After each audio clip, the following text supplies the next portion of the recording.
welcome to my channel, Distinctively Handcrafted. My name is Priscilla, and I would like to thank all my new subscribers for coming to check me out, and all my return subscribers for spending some time with me.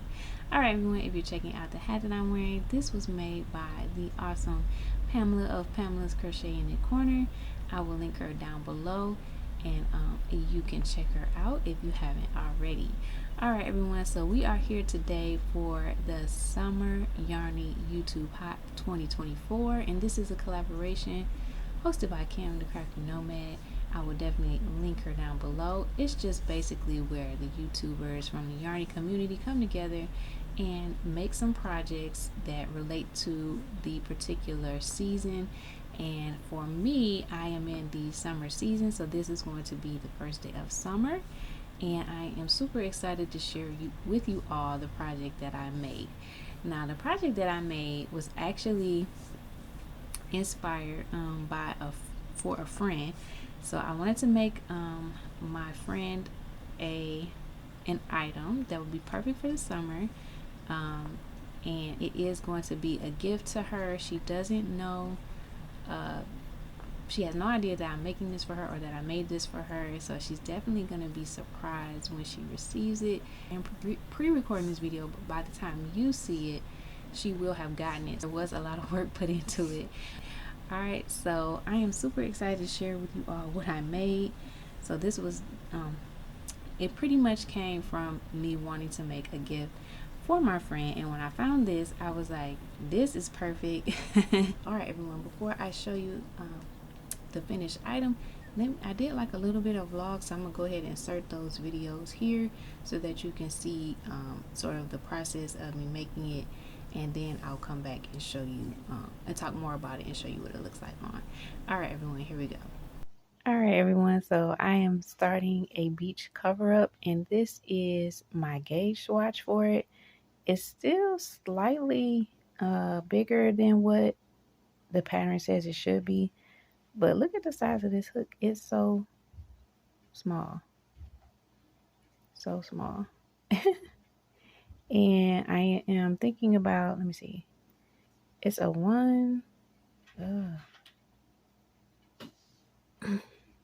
can't see it. It's a 1.25 millimeter. Trying to get it closer so you can see how small it is. But I'm thinking about trying one more time with the smaller one. I really feel like I should probably stick with this one. Because as I go up, my gauge might get smaller, which is why they say you should do 32 rows. But I don't really want to do 32 rows of this thread and then have to go back and actually do the pattern. So I'm going to try it and see if I get a little closer. If it's too small, I'm definitely going to go with this one. But I did just want to come in and show you that I'm starting this so that hopefully I can maybe show you some progress along the way, because this is definitely going to be something that takes a little bit more time. All right, that's all I wanted to share with you all for right now.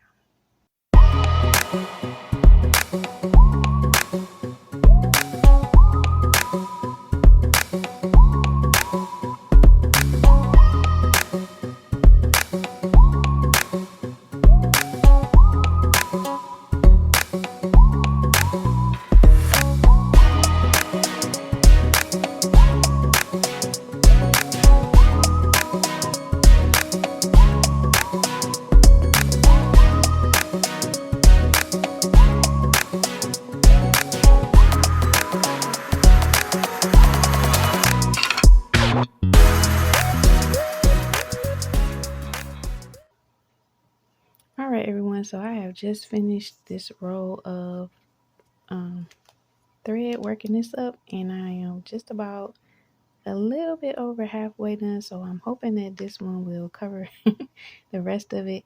And I think the last time I mentioned about my progress for this, I had a bigger hook, but I ended up having to go down one more size.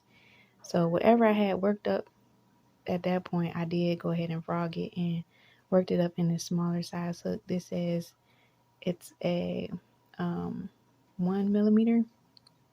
I couldn't go down any smaller than this because it was hard enough for me to catch the thread with this smaller hook, so I had to stick with this one. But I am, as I've gone up further in the project, I am meeting Gage now. So I am very excited about that. And like I said, I'm about halfway through getting ready to start on this next, I'm not for sure what you call these, but getting ready to open up this next pack of thread, as what I'll call it. So I am very excited to be halfway done with this. And I will probably just come back when I am finished and show you what it looks like all done. All right, everyone. For her and for the Summer Yearning YouTube Hop. All right, so let me just hold it up and show you what I made. This is the front side. Okay, so this is what I made. Oh my goodness. So it's pretty much a pineapple stitch that I worked up in some thread.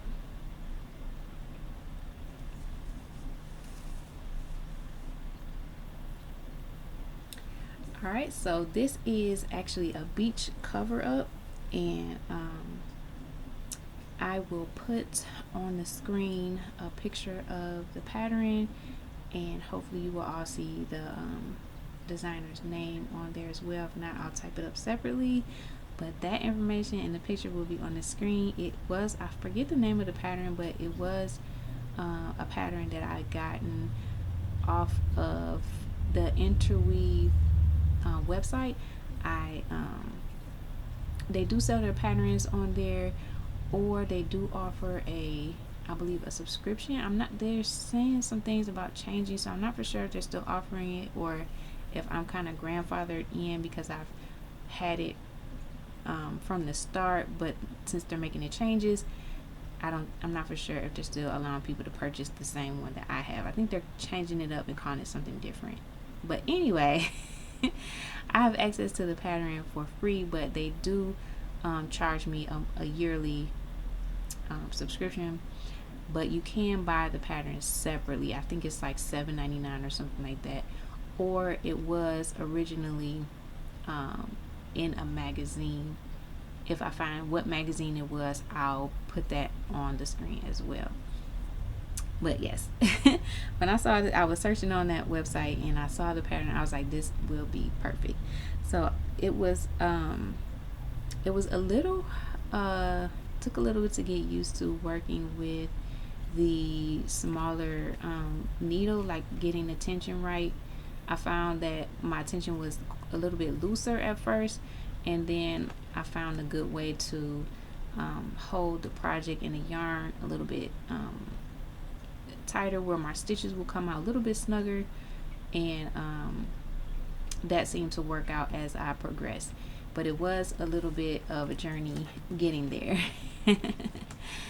So but after I worked up a few rows, I really was able to catch on to the pattern, and I kind of knew what was coming next without necessarily referring back to the pattern. So once I was able to do that and not have to spend so much time looking at the chart, because when they're charted, I prefer to work off the chart rather than read the instructions, because sometimes I can like skip a line of instructions or something like that and it'll throw me off.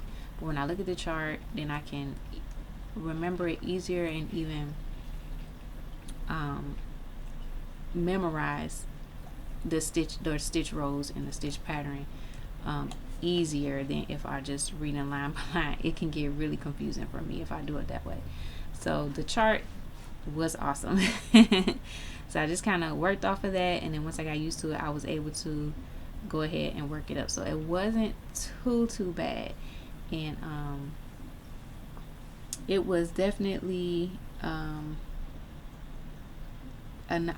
would say it was good to go ahead and try it with the thread, because that taught me, how to work with thread a little bit better and to get my tension a little bit tighter. Even though I have done some thread projects in the past, but it has been quite a while since I've done a project, and this is like a really big project. So it did take me about, I would say, a little over a month, and I wasn't working on it constantly,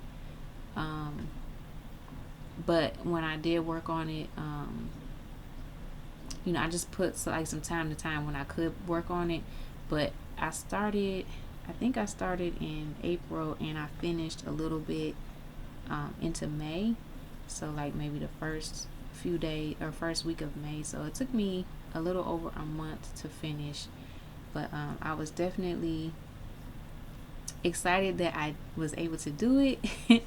And you know, it wasn't so intimidating as it looks. So if you are interested in making one of these for yourself or for a friend or loved one, don't be intimidated by the thread and the smaller crochet hook. It does take time, but that's it. That's all it takes, is just time. And yeah, if you give yourself a little bit of time in a you know, a big span to work on it, and don't put so much pressure on yourself, you could definitely get it done. So what I'm gonna do now is I'm gonna go ahead, it is a gift for a friend, but I do want you guys to see kind of like what it looks like on. So I am going to just put it on over my clothes that I have. I think that would be okay. I did block this already. I just took it off from blocking it, so the stitches are nice and evenly blocked, so I really like that as well.